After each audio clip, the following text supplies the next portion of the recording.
For now, he doesn't seem to be that ripe. And that is why I believe that they will now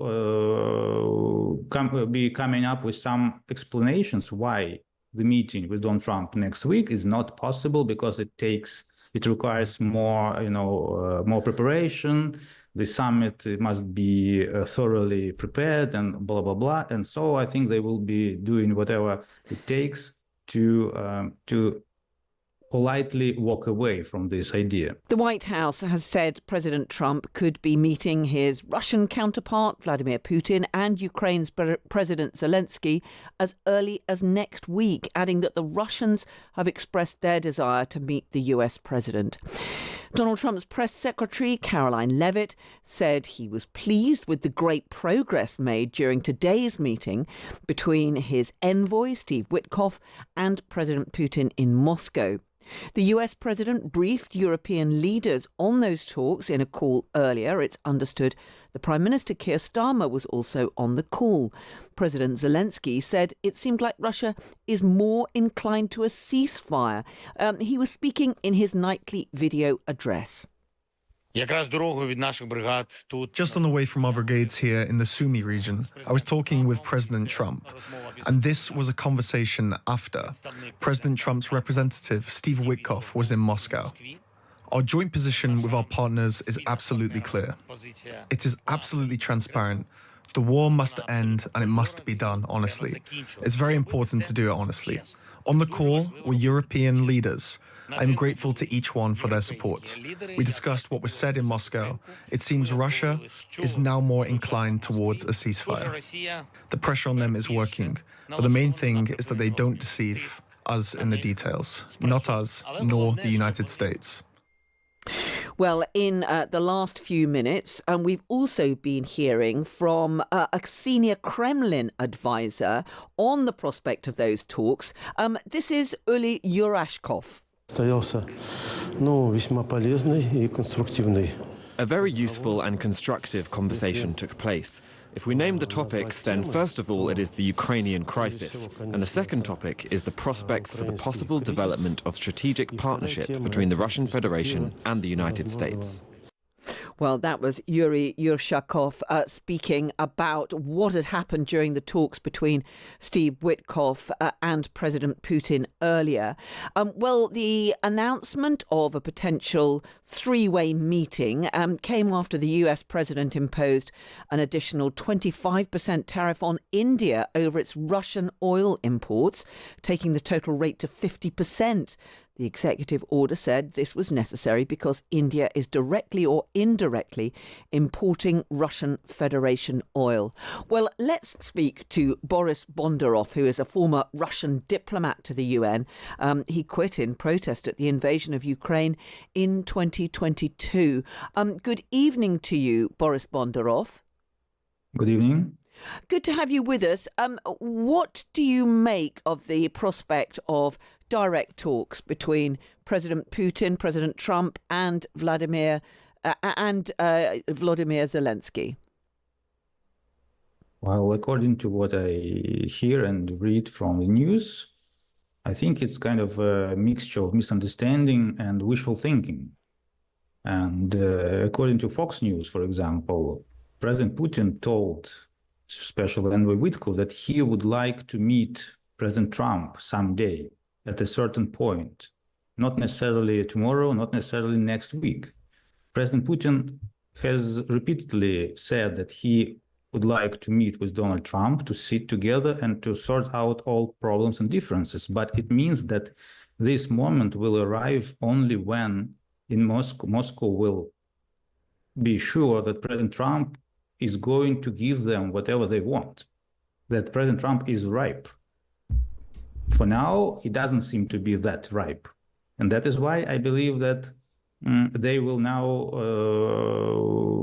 be coming up with some explanations why the meeting with Donald Trump next week is not possible, because it requires more, more preparation. The summit must be thoroughly prepared and blah, blah, blah. And so I think they will be doing whatever it takes to politely walk away from this idea. One of our listeners has got in touch. Matthew says it's hard to believe that Putin is not playing Trump again. Do you think that President Putin is playing President Trump, maybe just trying to gain more time before he faces tougher sanctions? I think President Putin does not believe in the prospects of tougher sanctions, because President Trump, for his already more than half year in office, hasn't imposed any new and tougher sanctions on Russia. And he has been consistent in his being reluctant to impose any new sanctions on Russia. So what should change in his policy towards Russia, it's still not yet clear.